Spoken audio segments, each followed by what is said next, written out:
Hello and welcome to this week's episode of the podcast, Little Girls Aren't Taught This. This week I am joined by a guest expert. You may or may not follow her on Instagram. Her name is Sophie and she is an eating disorder therapist specialising in disordered eating and body image. So as you know, body image is my bag when I was a coach, and being qualified as a psychotherapist, I have decided to niche down into body image and disordered eating also. So I just thought it would be really interesting to get Sophie on and have a chat and discuss all things body image, food, mental health, and why it is such a big thing for teenagers and women. So this is such an insightful conversation. So Sophie has worked with teenagers and adults, both in inpatient and outpatient settings in the USA, Canada and the UK. And Sophie is based in Manchester at the moment. She offers therapy, coaching and meal support worldwide, as she believes support should be accessible wherever you are in the world. So grab a cup of coffee, grab a cup of tea, and we are going to jump into this week's episode, and I hope that you enjoy. Hello, Sophie. Welcome to the podcast. How are you? I'm good, thank you. Thank you so much for having me. Super excited to be here. I know. Well, you are one of the people that I follow on Instagram and love looking at your content, love what you're about. Obviously, you introduce yourself, tell people who you are and what it is that you do. Okay. And I've actually been following you for quite a long time. So yeah, it's really exciting. So yeah, my name is Sophie Killip. I am known as the eating disorder therapist on Instagram. So it's _eating disorder therapist. And yeah, I don't really know what to say about myself, to be honest. So I'm based in Manchester. Obviously, I'm a mental health therapist. My background is in eating disorders and body image. It's something that I've recently decided to commit to specializing in after working at a university for quite a few years. I think like the main points about me are that I just love to meet people from like all around the world. I recently went to one of my best friend's wedding in Munich, and I was just constantly around all these international people. And I truly felt at home. Like I always feel at home when I'm around people from different countries. We were obviously just talking about America and things like that. So yeah, I would say that's just like such a big part of my personality. I was going to say, you don't know what to say. Like, we've just had a conversation for half an hour before this started, and you told me like so much interesting stuff about yourself. So much. I know, like, I guess when you put on the spot like that, you're like, oh, like, what do I actually say? Like, my name's Sophie, that's about it. So one of the questions I always like to start with when I'm interviewing people is about your upbringing and being a little girl. And what I want to ask was there anything that stood out for you or any lessons that have shaped you into who you are today? So my upbringing was, I would say, reasonably interesting. I was born in Knutsford, which I don't know if you've been there, but it's so pretty. Yeah, it's so amazing. And my parents deeply regret ever moving from there, because obviously like the houses are just so expensive these days. Like it's impossible to move there unless you're like a millionaire. I don't really remember that though, because we moved to Derby when I was 2. And then I moved to America when I was 4 years old. And my dad worked for a company that was kind of linked with another company out in Seattle. And that was like an amazing experience. I would say that's really where I probably developed this like love for international people. It's funny when you start talking about your childhood, because it's like, oh, it makes sense. Like I'm just the same as I used to be when I was 4 years old. Because the school that I went to had people from like all different backgrounds, like Chinese, Indian, different people from Europe. Like obviously I was there as a British student and I was so young at the time. So I think that's probably where my love for all of that first came about. We moved back to the UK when I was 8 years old. So I definitely went through like a weird transition. I was year 4 when we moved back, and I didn't have the best time to begin with, to be honest. I got a little bit bullied. Really? Which was like really, really tough at the time. Like it was all kind of over and done with after maybe like a month or something. But Yeah, I felt a lot happier after I moved class and everything, but I really do feel for kids that move like in and out of schools. It's just so nerve-wracking, isn't it? And kids can be really mean, they can be brutal. And that's usually because of like their own insecurities. So I kind of went from being like the American girl with the accent that everyone would be like, say water, say water, and I'd be like, water. And then it literally just went after like a month. So yeah, enjoyed the rest of primary school, and then kind of went into secondary school, which I would really say where like most of my challenges came from. I think a lot of people can probably relate to that. You know, you become a teenager, like makeup is introduced, like you're more aware of your body, boys are introduced, like there's just a lot going on, isn't there? So I would say one of like my biggest lessons like from my teenage years is just that comparison like is never ever going to be helpful. And this is something that like I still have to remind myself of all of the time. But if you compare yourself to somebody else, like 99.9% of the time, it's just going to bring you down. And yeah, that's just something that like has really stood out for me over the years. Do you think, what I think is interesting though with women, I think the lessons we tend to learn in our teenage years, for me, feel like they're often quite detrimental. So it's like the unspoken lessons that we learned around our body and all of that stuff. And you start looking into like objectification, body monitoring, our weight, our appearance is everything. And I always am curious, and I like asking that question now in interviews, because I always wondered if a woman's going to come along and say the biggest lesson that she got was to be different, or the biggest lesson that she got was to love herself. And I'm still waiting for that day. I'm still waiting for that interview where that person says that. And in a way, that's quite sad. It is. It's really sad. And that is such an interesting point, because when I thought of the term lessons, I usually think of it in more of a like positive way, like what difficult experience did you go through that you were then able to learn from? But actually, when it comes to our bodies and who we are as people and who we are supposed to be, in quotation marks, there are so many lessons that you learn with that you then have to unlearn when you become an adult or in your 20s or even your 30s. And I definitely don't remember the word self-love ever really being said when we were younger. I mean, I know it's definitely kind of exploded over the last few years, like even a decade ago. You know, I remember my body changing. I remember people commenting on my body. I remember, you know, being so fixated on my body needing to look a certain way and having to diet before going on a holiday and needing to look prettier and needing to take a prettier picture. And I suppose really in a sad way, those are the lessons that I probably learned more than the life lessons. But I think I've had to sort of reflect on it in a different way now to kind of see it in a slightly more positive light. Yeah. And I think as well, it's like for me, if I think about those things in like a negative viewpoint, it just makes me really angry and then feel like really sad. So I definitely get that perspective on looking at it with a different lens.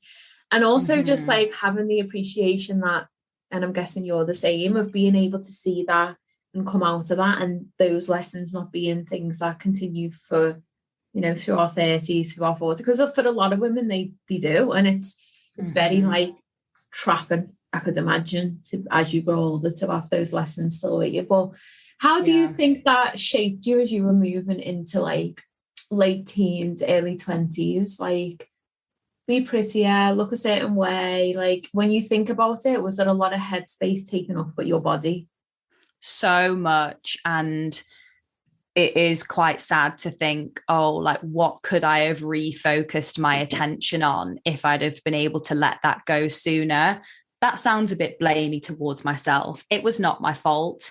Like in our society, women are just put, you know, we have so many pressures put onto us and we can't necessarily help that. And if we don't have the awareness to be like, hey, like that's really wrong, we're just going to go with it, aren't we? So Yeah, I think it did take up a lot of brain space. Like, I actually did pretty well in my GCSEs, and then it got to A levels, and I just like didn't do anywhere near as well as I think I could have potentially done, which is something that like I'm definitely past now, but I think I really regretted that for a long time.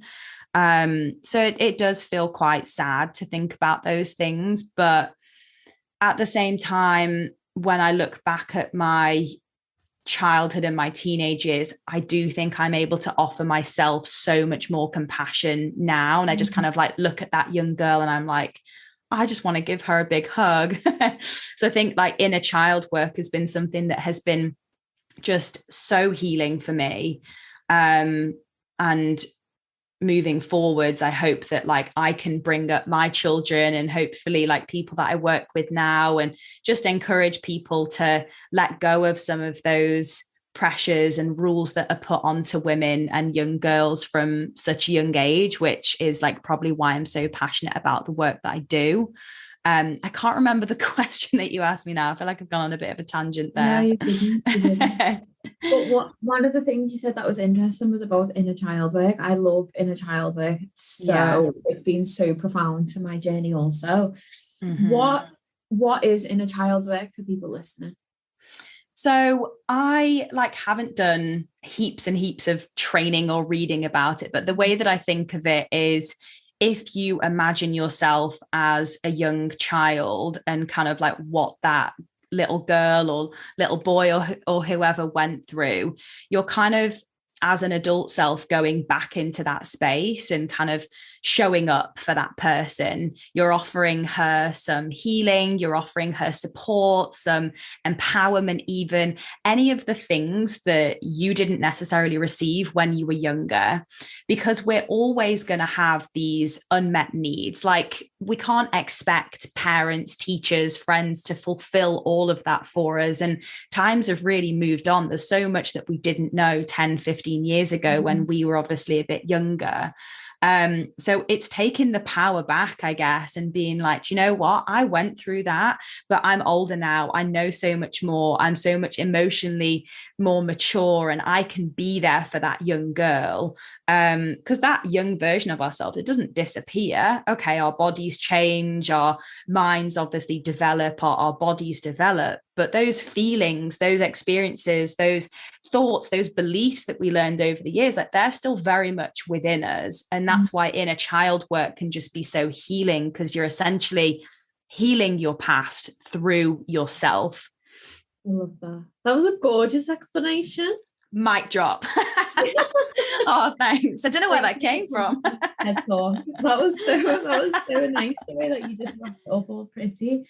What for you has, when you speak about the healing, so I was saying for me, the inner child work is, especially around body image, has been really profound. And I actually brought inner child stuff into my dissertation, which was interesting, and went back and reflected on like experiences growing up. And it was very, just like really, really nice, and just made me have like a really different viewpoint on things and felt very empowering. So for you, why has that allowed you to heal your relationship with your body in this comparison that you spoke about? I think that I'm still healing, to be honest, now. Like, if I'm totally genuine about that, there is still a lot of healing that comes with it. However, I think that it has allowed me to let go of the rules that I put onto myself when I was younger, about needing to stay at a size whatever in order to be accepted, be loved, be worthy even. So I think if anything, it's just allowed me to like let go of all of the rules. I think you used the word like suffocating a few minutes ago, and it really is a prison, isn't it? When you place all of those expectations on the way that your body should look. And I think I'm so much more quick to be able to like shoot down and like challenge and reframe thoughts that I do have about my body. So like, for example, this wedding that I went to a few weeks ago, I've seen a couple of pictures, and the dress that I'm wearing, like, you can kind of see my tummy a lot more than I maybe would have necessarily wanted to be able to. And there have been moments of looking at those pictures and being like, oh, I feel sad about that. My stomach should be flatter, blah, blah, blah. Just all these messages that we hear and that we still hear now. But then I'm like, hold on a second. My body is like amazing. I had an amazing meal that day. I got to drink with my friends. I got to run around the venue and dance with people. And none of that would have been possible if I didn't have the body that I had. So again, I feel like I'm going on a bit of a tangent there, but I think that for me, like the body gratitude side of things and really reframing it as like, what can my body do for me? Like that has been just the most profound thing in all of this. And as a kid, like I was so active. I loved to dance. I loved to play tennis. I loved to run around. I loved to cartwheel and do all these cool things. And that's the thing that I try and focus my mind on so much more. Like those pictures that I felt I needed to take, or that profile picture I needed to put on my Facebook to get X amount of likes, like none of that was significant. And yet at the time it felt like the biggest deal in the world to me. But the things that really make me happy is the way that I could dance. I did acrobatics. I can do full walkovers and cartwheels. Like I don't know if I can really do as much of that anymore, but at the time I was so flexible. And that's the thing that stands out to me so much more than anything else. Yeah, I love that. The body gratitude is huge. I remember when I used to really tap into that after my nana passed, and I saw it was the first time I'd ever lost anyone. So I remember seeing the process. Yeah. And thankfully she wasn't bad before she went.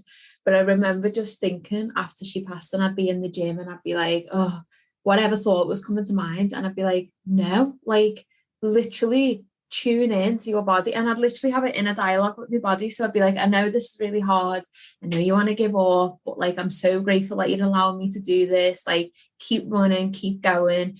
And the inspiration really came from her because, she used to go into hospital all the time, or she'd just be fed up on the sofa. And I thought it made me realize at one point in my life, I will not be able to do this. We don't think about that. Like all we think about is now in the moment.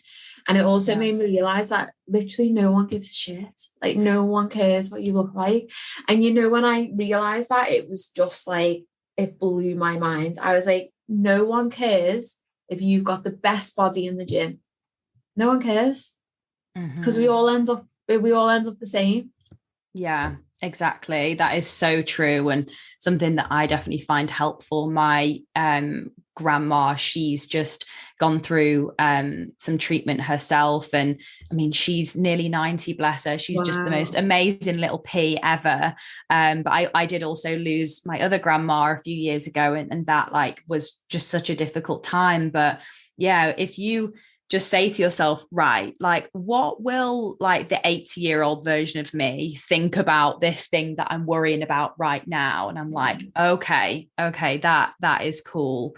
And really it's this thing of like, we get to live in our bodies, we get to use our bodies, we get to nourish our bodies. Like this is a privilege to be able to do that. Me and my boyfriend, we were just talking about last night, the chances of us even being here on this planet are literally like second to none. And I know it's a bit existential to think of it in that way, but it gives you the perspective that you often need. And I think when we're in that very negative body image space, we're so focused on the here and now, but to an extent that's just really unhelpful. So as you say, like getting a bit of perspective, really thinking about like what you're going to think of all of this in like 50 years from now, it's just, it puts it all into perspective, doesn't it? There's a good quote I always say to Luke's sister, youth is wasted on the young. And she's like, what? And I'm like, it is. Youth is wasted on the young, because they just take it for granted. It's very interesting. I do like that quote. Yeah. So tell me a little bit about your journey to becoming a therapist. I know we spoke about it before I started the podcast, but how has your own journey shaped the passion you have with food and body freedom? So I've always been interested in psychology. I remember when I was 15 years old and I was like, Dad, I'm definitely going to take psychology for A level. I'm definitely going to study psychology at uni. So I think I've just always been an extremely curious person. So that was kind of my journey towards psychology. And then obviously I went down the counseling route in many ways because I was like, I don't really want to do a doctorate right now and become a psychologist. So I'll focus on like the therapy side of things first and then like see where to go from there. But I just wanted to help people. I just wanted to particularly help people with their emotions. That was kind of like my initial thing. But at the same time, I have always had an interest in eating disorders and body image. I think growing up, when I got to university and my body changed, and I became like a bit more curvy, I gained a bit more weight. That was something that I really struggled with, because I think a big part of my identity as a teenager was being like the dancer who was in a very small body and who could eat 3 packs of crisps and like nothing really would happen and all of that. And yeah, it was a really hard time. Like when I was at uni in America, I was definitely like using things that I shouldn't have been doing, trying to like control and manipulate my weight. Yeah. So it's definitely been like a personal experience. I don't think that I necessarily had a clinical eating disorder, but I 1000% engaged in a lot of disordered eating throughout my university years. And then obviously like the body image side of it does really come with that as well, doesn't it? So I've just always been curious as to how I can like develop a better relationship with food within myself and ultimately just like get back to where I was when I was a kid. Like my mum, she's an amazing cook. She would both of my parents would introduce us to so many different foods. They would really encourage us to do that. And still to this day, you know, I'm always somebody that wants to try out different things. So my relationship with food was always amazing when I was a kid. And then I think just as my body image changed, it really started to change because of that. So now in my position that I'm in at the moment of like helping, I suppose, young adults and teenagers, I just feel so inspired to like help them through that journey too, because what I've learned over the years has been extremely healing. Yeah, I really relate to that about being a kid and how you was around foods, because again, that's something that came up for me in my dissertation was, God, I went through a time where I was on the keto diet. And as a kid, like my thing was that I was always eating. Like I would go around to my nan's, she would make me like staple bread and butter in the middle of the table, massive plate of food. And if I left any, she'd be like, what, are you coming down with something? You're not well, because I didn't clear my plate. Always a big eater growing up. And then when I think back to that time when I was on like keto and I was just eating like eggs and like broccoli and some chicken for my breakfast, that's not me. I am a lover of food. I will eat all of the foods. I love carbs. I love everything. I love trying all new foods. And when I was reflecting back on that, I was like, wow, that's really interesting. Really interesting how I just like completely changed the one thing that I love, which was food. Because food for me was such a, being around the table with my nan, it was such an experience at my nan's, like full pack of bits. She was a feeder, full pack of biscuits with a cup of tea. If I was feeling down, I'd go round to hers. And food for me has always been this thing where you sit with people that you love and it's an experience, it's a joyous thing. And to think I just turn that into like a means to just look good it actually baffles my mind. So I can relate to what you were saying about that. It's very interesting. Yeah, absolutely. I'm so sorry that you went through that as well, because it it just goes to show that that body image side of things like essentially deprived you of the thing that brought you so much happiness, and not just from like a taste and satisfaction point of view, but from a connection point of view as well. Like that is how you connected with your grandma. And we're so quick to be like, oh my gosh, a full pack of biscuits, like that's definitely overeating or a binge. It's like, no, like intuitive eating is all about kind of like figuring out what's really right for you in that moment. And sometimes that may be a full pack of biscuits and you enjoy every single one, and it's such an amazing experience, you know? So yeah, I'm completely the same. I love food. It's how I connect to people. It's something that I love to learn about. It is part of kind of like exploring, you know, different cultures and backgrounds as well. So it's so sad, and it makes me like really angry as well sometimes that these expectations that are put onto us essentially stop us from being able to get the most out of life. Like that just really sucks. And there is so much freedom in being like, screw the rules. I'm going to do what's right for me. And as you say, like people just don't care in the same way that you think they do. And if people are making those judgments, like that's a mirror at the end of the day, you know, that is a mirror. Like I do know people in my life, and even at points of my life, if I've ever made a comment about somebody's appearance in the past as a teenager, it's because I'm struggling with my own stuff. And I think people have to really remember that as well. Why is it such a loaded space, do you think, for women, food and body image? I think there's just so much focus on appearance for women in society. Like, even, you know, decades and decades ago, women were always supposed to be the quiet, beautiful ones that just kind of stood there alongside the man. Like, I think there's so much history in it as well. There's so much oppression in it. And we're just like objectified, aren't we? We're sexualized as well. Like things just don't make sense, you know, even like being topless is seen to be this thing that's like so wrong, but then for a man it's like absolutely fine. So yeah, I just think that sheer focus on women and how they should look makes us think about it arguably more so than men do. I mean, that's not to say that men don't either. I think it's very much changing, like over the years, you know, muscle definition, muscularity, like social media, you know, all of those things definitely put pressures on men as well. But yeah, I mean, like, what would you say? Well, from my understanding, it's because it's linked to our autonomy and basic worth as a human. So it's like men will have all of these different things, or just more so just know that they are worth much more. Where for like women, we are given all of these subliminal messages that our worth is dependent on how we look and our success is dependent. So it's like basically all of everything else that we offer the world is completely diluted. And it's like, if you look this certain way, you are worthy. And realizing that, like reading books and doing research and stuff and reflecting on my own journey, that blew my mind, because it's like our basic worth to exist on this world is measured by our body. And it's fucking mad. I know, absolutely yeah. Crazy.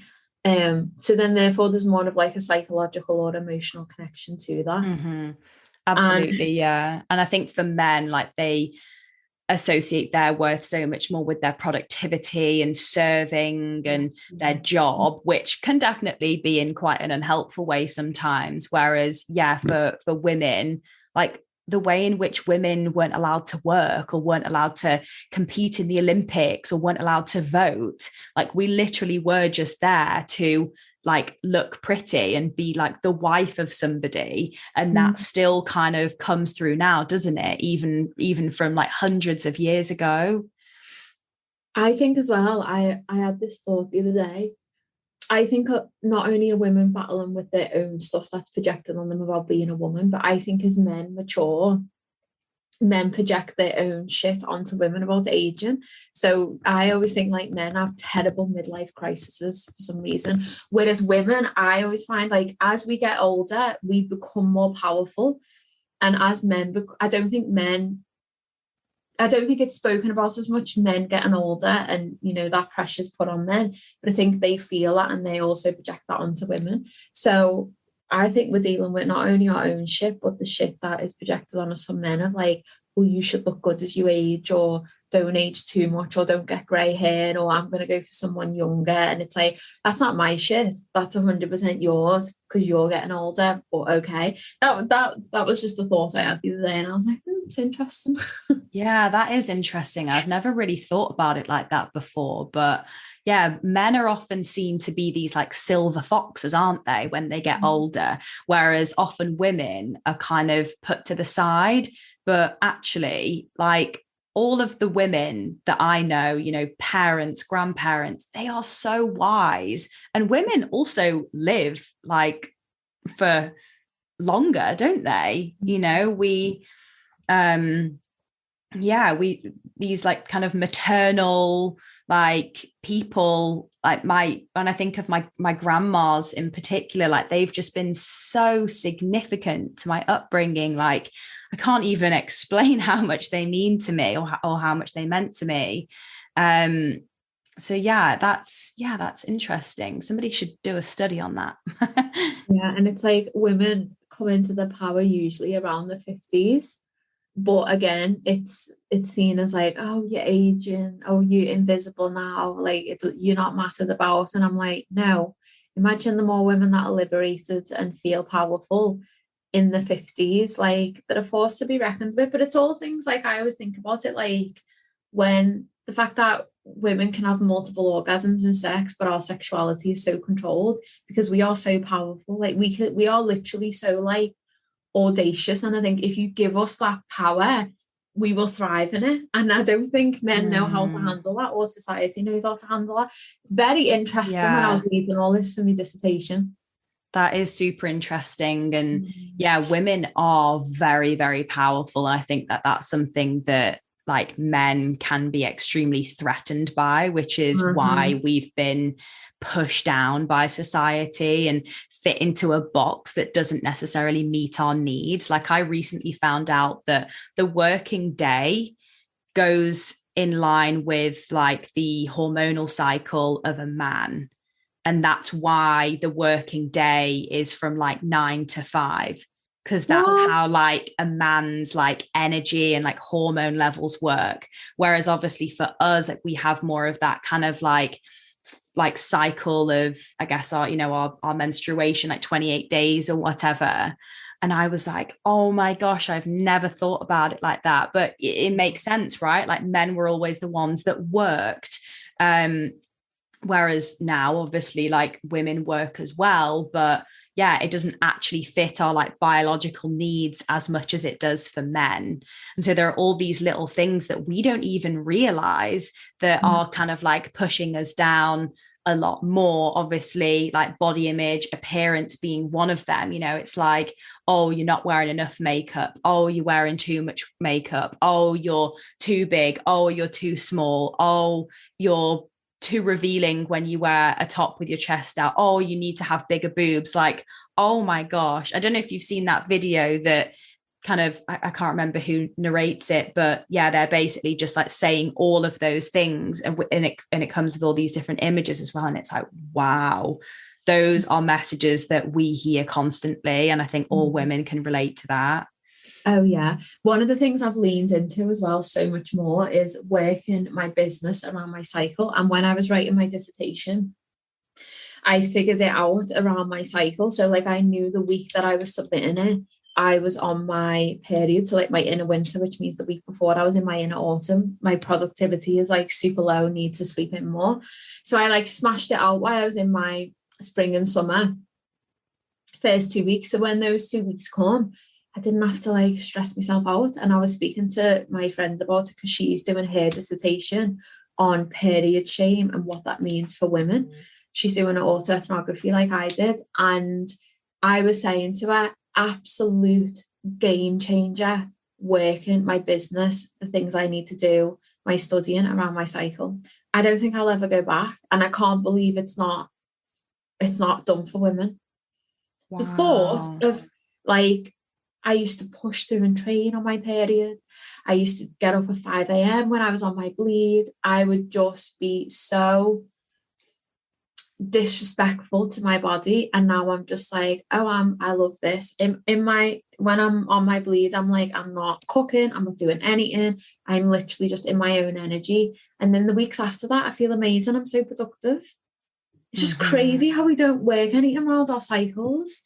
Wow, that's so interesting. I really need to read that, because it's something that I'd love to educate myself more about. Like, yeah, it's just wild to think that we don't even know this information, or like most people probably don't really know that information, and that actually for you, like, it's helped you to listen to your body so much more and actually just go with what feels right for you. Like, you don't have to be productive Monday to Friday, 9 to 5, you know, it doesn't have to look like that if you don't want it to, obviously within reason. Like, I guess if you're in school, or if you're in university, or if you have a 9 to 5 job, but I think that's probably why like flexible working is so empowering, like for women in particular.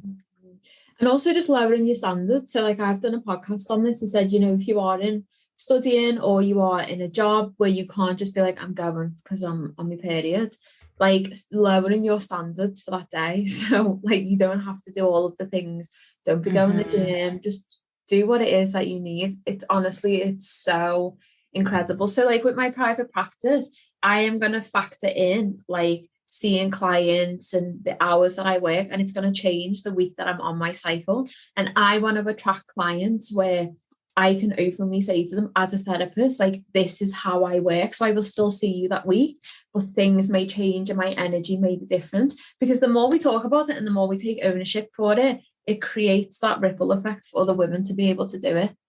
Yeah, for sure. And if you just speak out about it and own that as part of your business, I think that's actually really attractive. I think a lot of people would be attracted to even work with you if you're somebody that really advocates for that as well. And yeah, I mean, it doesn't have to look like, you know what, I'm just like not going to go into work today at all, but instead just kind of working at 50% instead of like 80 to 100%, and not like having many plans in the evening, and just like really like nurturing yourself and taking care of yourself, so that the next week, you know, you are rested and you feel like you can actually be productive. So it's just listening to your body, really, isn't it? And I guess that also ties in with like the body image side of things, that when we go from more of a place of embodiment rather than our external appearance, that in itself is empowering, where we're really considering what it's like to be living inside of our bodies, and figuring out how that best works for us, rather than looking at ourselves from like the outside in. And even the term body image, that really is defined as kind of what we look like when we picture ourselves in our mind, or when we look at ourselves in the mirror. So it doesn't, you know, it doesn't really have, we can't really get that much empowerment from that, I don't think. Whereas embodiment is just a very different experience altogether. And I think that is something that maybe, you know, we can be working towards, almost like reframing that term in some ways. Yeah, I actually love that, instead of body image, embodiment. That's really nice. One of the things I want to ask you is, because we've spoke about said like private practice, therapy, counseling, psychotherapy, what for you is, just explain to the listeners like the beauty and the benefits of therapy or counseling, because I feel like UK is quite closed off to it. When I say to people I was training to be a psychotherapist, it's either like, oh, they don't really know what it is, or they're like, you're going to start analysing me. And I'm like, no, I'm not. So annoying. And so some guy in Dubai, literally, I was swimming in the pool, and he just was like, where are you from? What do you do? And I was like, oh, I'm a psychotherapist. And he was like, don't start analysing me. I thought, I've got a glass of wine in my fucking hand. I'm in a pool in Dubai. Like, shut up. Like, what do you think I'm going to do? Pull out my notepad. Tell me about your childhood. He's like, no. Yeah, like, what would you ever say that to like somebody that works in business? Oh, don't start interviewing me. Like, no, you wouldn't say that. Don't start selling to me. Like, yeah, I think people just don't know what to say. They don't know how to react, do they? They don't. But I know that America, people are going to be a lot more open to it. The culture's a lot more open. So I'm very interested to see the difference. So what is therapy? Why is it beneficial? Why is it beautiful? Why might you go to a therapist? And how might people start to look for a therapist? Because that's another thing that people have asked me. How do I find a therapist? Yeah.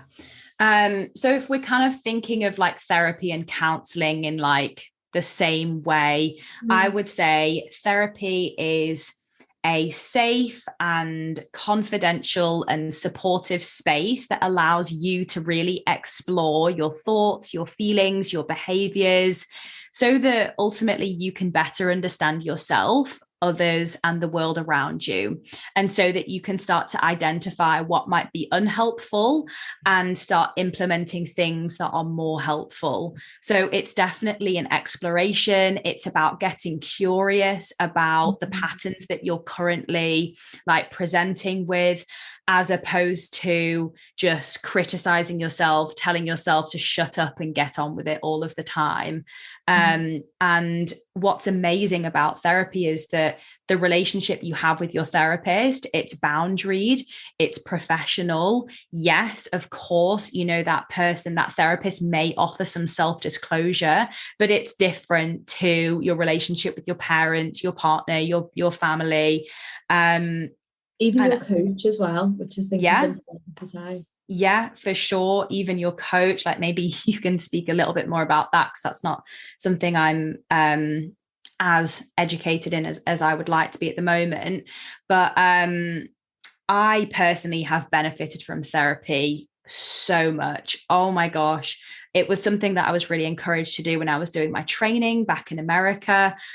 We were just talking before we started recording that you're obviously going to be experiencing life in America. And I lived there for, I guess, a total of like around 8 years. Definitely can see a difference between the two cultures of, you know, therapy in the US. It's like, oh yeah, cool, I'm going to see a therapist, no big deal. Whereas here, people are a lot more closed off. I think because our culture is very much like keep calm and carry on, go and have a pint in the pub, we're not quite as open to it, but we're getting there. Like things are moving, things are progressing. And I just think it's so amazing that you just get to talk about all these things that are going on in your head. I love that visual that's like, it's like two people, they're sitting opposite one another, and the client is kind of sharing all of their thoughts or whatever, and it's like a big knot. It looks like a big knot of like string or whatever, and the therapist reflects it back to the person in a way that untangles that knot. So you're making sense of all of these things that are going on in your mind. Like for me, I'm someone that has, oh my gosh, I have so many thoughts every single day. Like my mind is often so chaotic, and when I come out of a therapy session, I'm like, oh wow, everything makes so much more sense in my head. Sometimes it's a bit triggering. But I think the main thing about therapy that a lot of like English listeners or British listeners need to know is that therapy isn't always this like deeply upsetting, traumatic, triggering experience. Like it's supposed to be more about healing. And actually, I think it's important to talk about the good stuff as well, your strengths, where you can find your resources from. I love positive psychology because it, you know, really focuses on like well-being and the strengths of somebody as opposed to like pathologizing that person. So number one tip for finding a therapist is to make sure that that person has got the right credentials. If you're in the UK, you know, they need to be registered with a professional body. If you're in the US, they need to be licensed in some way, shape or form. They need to have insurance. You need to definitely make sure that this person has all of these things. And I would say the counselling directory and the BACP website are the two places that I usually recommend people to go to, just because you do have to be registered with a professional body to be on either one of those sites. There are also charities that sometimes offer counselling sessions at a lower rate. If you're looking for something that's a bit more affordable, you can speak with your doctor about self-referring to an NHS service. Obviously, that does come with a wait list, but if you're wanting something that is affordable / free, then you can go through the NHS or a charity. And there's many different approaches that you can take. We were talking about how like person-centered and psychodynamic tends to be slightly more non-directive, but arguably more like, you know, exploring kind of what's going on for that person. Whereas CBT approaches tend to be more directive, goal-focused, setting homework, educational as well. So usually therapists will offer like a free 15-minute phone call just to kind of explain what they do and what their background is. And the BACP website has tons of information on what different approaches are, and just kind of learning like a brief overview of what they are, so you can find the thing that really best suits your needs. I've actually done a bit of internal family systems therapy with my therapist that I've been seeing for quite a long time. And it's all about learning that there are different parts of yourself. So there's like your core self, but then there are also these exiles and these firefighters. So that might be things like self-sabotage or disordered eating or negative body image, or maybe like drinking alcohol or taking drugs. And you kind of have to get to know these different parts of yourself so that you can kind of keep them under wrap, but ultimately that you connect to your core self. And there's like 8 C's, I think, which is like confident, compassionate, curious, courageous. I can't remember the rest of them, but it gets you to tap into that like core self, as opposed to, I guess, bringing out that more like childlike, teenage-like self. It's just amazing. I think Gabby Bernstein, is that her name? She talked about that a lot in a recent Goop podcast episode that I listened to. So it kind of is like a bit like similar to like the inner child stuff that we were talking about before. So yeah, I'm a huge advocate for therapy, and you don't have to be in the worst place of your life to access it. It's not always about that. Yeah, oh, I love that. Very interesting. I would also add as well, I know a lot of therapists nowadays are on Instagram platforms. So one of the things I would always say to people is, again, go in with an open mind. If you are connecting to a therapist on Instagram, still look at like the credentials that they've got. Don't just be blindsided by the content that they put out, because I think it's very important to ensure that that person is a right fit for you. That person is like qualified, and that person is, you just connect with them. I always say to people, the biggest thing is like shop round with therapists. Like, I know it can be a little bit tedious, but the thing I always think the main thing that makes me make a decision is, how do I feel in this person's space? Like, how do I connect with them on the initial call? So usually that's how I find a therapist. And I love therapy. I've tried it a few times. Obviously, I had to do it through university, then I had to have like a supervisor. And although I've never really had amazing experiences myself with therapy, I just don't think I've ever found the right therapist. And I think I was quite restricted with university in terms of the therapists that I could go to, and also it cost a lot of money. But yeah, that doesn't mean that therapy isn't amazing, and I wouldn't advocate for it. So last question I want to ask you, what's a lesson you wish you were taught as a little girl that you had to figure out on your journey? That I wish I was taught. Yeah.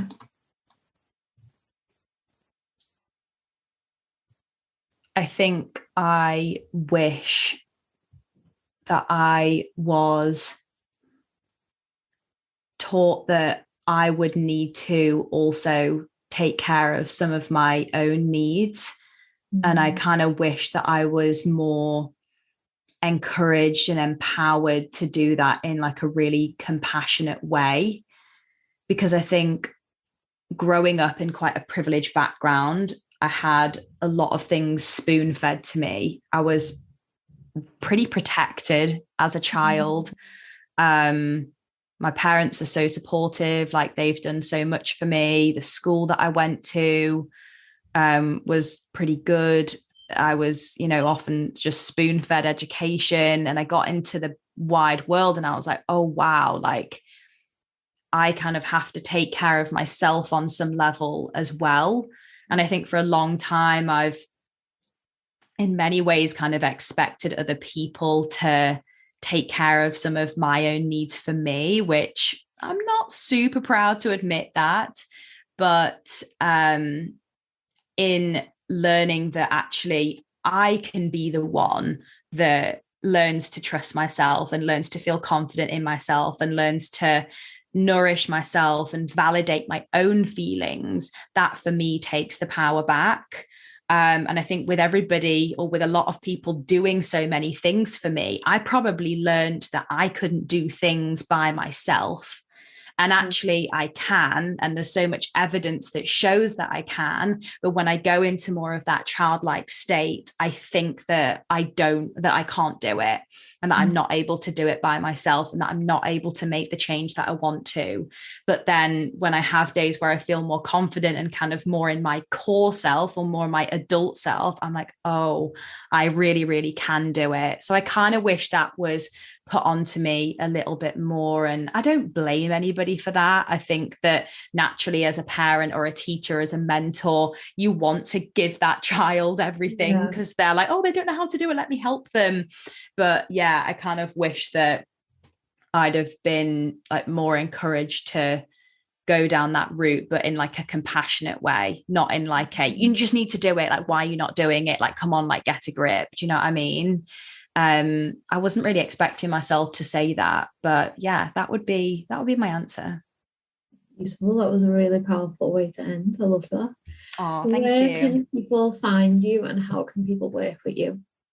So I have recently opened my private practice more widely, which is super exciting. So if you are interested in working with me, then you can either just send me a DM and I can, set up a call with you, or you can email me. So my email is Sophie Killip, that's KILLIP @outlook.com. And my Instagram handle is _eating disorder therapist. Fabulous. Well, thank you so much. I hope you've enjoyed being on the podcast. I have. It's a pleasure to have you. Oh, thank you so much. And good luck with your adventure in America. No, I can't wait. I'll probably be over there by the time this episode goes out, which is insane. So crazy. No, I can't wait. Thank you. Thank you.